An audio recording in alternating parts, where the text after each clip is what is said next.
Komið sæl. Í þessu myndbandi ætla ég að fara aðeins yfir það hvernig við nýtum okkur App Store.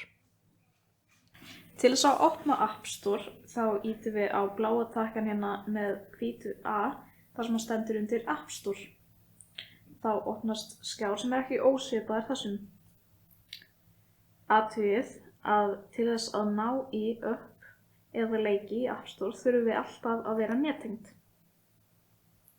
Þegar við erum komin inn í App Store þá getum við séð að hérna neðst stika þar sem að stendur á Today, þar sem að við getum séð hvaða upp eru vinsæl í dag og App Store mælir með fyrir okkur.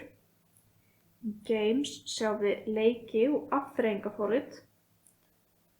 Í Apps sjáum við venjuleg smáforrit. Og takið eftir því að við getum séð hvernig uppin eru flokkuð niður fyrir okkur. Eins og hérna eru vinsæl upp fyrir börn og margt fleira. Takið eftir því að sum uppin kosta. Venjulega eru frí upp einfaldlega með þessum bláa takka hérna við hliðina þar sem stendur Get. En þegar þau kosta, þá stendur hérna hvað þau kosta þar sem að venjulega stendur einfaldlega Get. Síðan líka hérna í strípunni fyrir neðan Arcade, þar sem við getum séð alla vinsælustu leikina. Og síðast en ekki síst hérna Search eða leitarstika.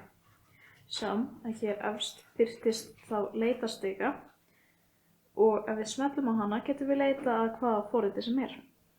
Ég ætla að leita að RÚV og slæði þá inn hérna RÚV, ýti á bláa takkan á lyklaborðinu og fæ þá upp þessa niðurstöðu.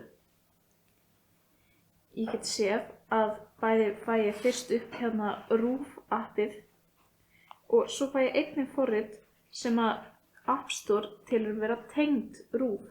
Líkt og Krakkarúv, Stöð 2 og Sjónvarp Símans. Ef við smellum á hérna RÚV getum við séð að þessi skjár opnast. Hér getum við séð myndir úr forritinu til að sjá hvernig það lítur út. Hérna lýsing á forritinu og svo einkunnagjöf frá öðrum sem hafa notað forritið. Til þess að ná í forritið þá ýtum við annaðhvort á skýið hérna. En stundum stendur líka Get í staðinn. Þegar við smellum á það, þá byrjar appið að halast niður. Svona nýtum við okkur App Store. Endilega haldið áfram að horfa á myndböndin og læra eitthvað aðeins meira.